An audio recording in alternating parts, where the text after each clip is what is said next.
Even though physical movement is a major awake mode trigger, it can also be one of your strongest tools. Your conscious thoughts are so intertwined with your physical senses and sensations that you can actually use your physical senses as a tool for going deeper within self. Some good examples are moving meditations, such as Tai Chi and yoga, or even a routine walk in nature. If you can create some form of physical movement or physical habit that is tied in with your deeper mindset, then your conscious mind naturally focuses more on the deeper way of thinking. Also, when you routinely involve the body and body movement with your deeper mind activity, it triggers the physical self to blend more with the non-physical dimensions of life. Life is multidimensional, and so are we. Therefore, we are meant to consciously interact, actually consciously see our interaction, with other dimensions all the time. I teach about interdimensional activity in another playlist called Theme Dreams. Some people use this physical movement tool as a technique for remembering their dreams by drinking half a glass of water before going to sleep and the other half right after waking up. How it works is this.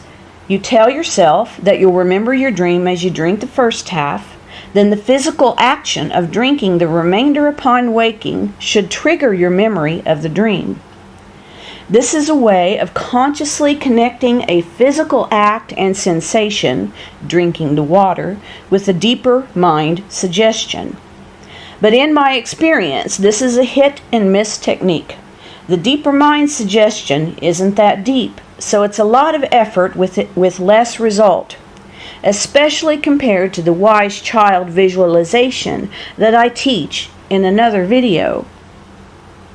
Another major awake mode trigger is the alarm clock, or whatever you use to help you wake up promptly. Anything that causes you to move quickly or bolts you out of bed, or even get your conscious focus on the day ahead, will reset your conscious mind to the awake state. A radio alarm is the worst because your attention is immediately taken away to the song or whatever is being said on the radio, and the dream disappears. It's best to wake up naturally to allow your dream state to linger. But if nothing else, make sure that your alarm clock is as close as possible so you move as little as possible to quickly silence the sound. I have observed that it's possible to train your body to wake up naturally without an alarm at the same time every morning. Just determine how many hours your body needs in order to get a full night's rest. Then make sure to go to bed every night at the same time. Whatever time you've determined will give you a full night's sleep. It takes a bit of practice and commitment, but your body is wise and knows how to be a natural alarm clock. I've also found, since discarding the alarm clock, that my inner wisdom will wake me up at important times if I need to take notice of something. I don't live in the best part of town, so I've been alerted by my inner wisdom to wake up and take notice of criminal activity occurring outside in order to stay safe, sometimes even before it happens. I've also been woken up in order to see specific numbers on the digital clock which have important symbolic meaning to my dream.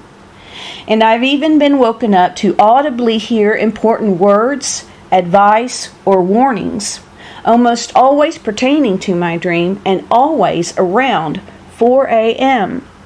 This is a function of the 4 a.m. dream, which I explain in another video in my Theme Dreams playlist.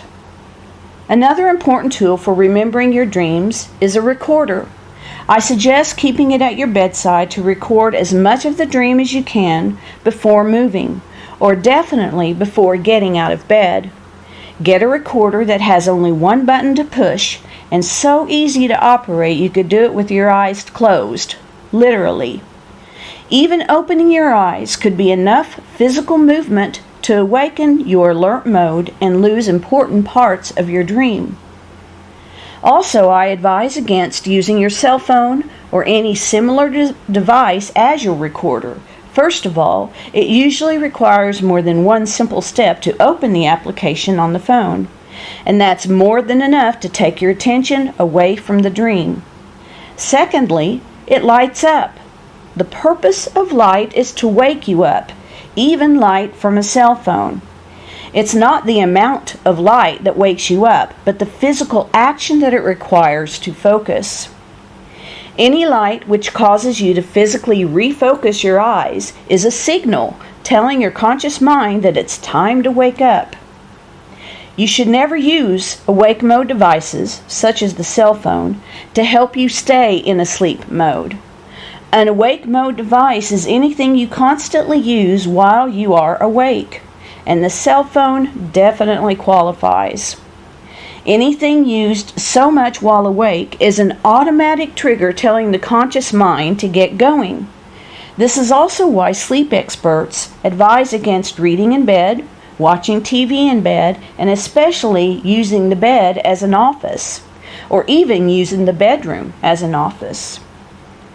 I find it's much easier to remember my dreams if I make a mental outline of my dream as soon as I wake up.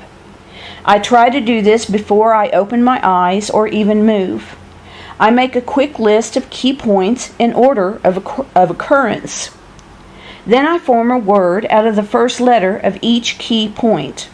For example, if I dream that I'm in a park and I see a rainbow, then I notice that the rainbow is mostly indigo, and I look down and a zebra is sitting next to me. Then notice that zebras are everywhere in the park. This spells the word prize, P-R-I-Z-E.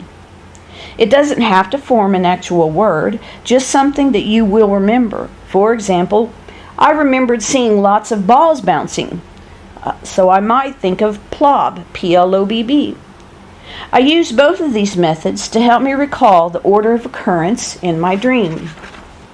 I usually make a mental outline when I realize I'm losing the dream really fast. Then I grab the recorder and speak the key point word or words before going into detail about the dream. If I remember the dream well enough, I simply grab the recorder and start talking without making a mental outline. You will need to use your own judgment as to whether the mental outline and key point word or words hinders or helps you to remember your dream. If you remember better by grabbing the recorder right away and talking about your dream, then do that. If you remember better by making your mental outline while recording, then do that. But I have found that making a mental outline helps immensely when the dream is quickly slipping away, and the key point words help me to remember my dream throughout the day.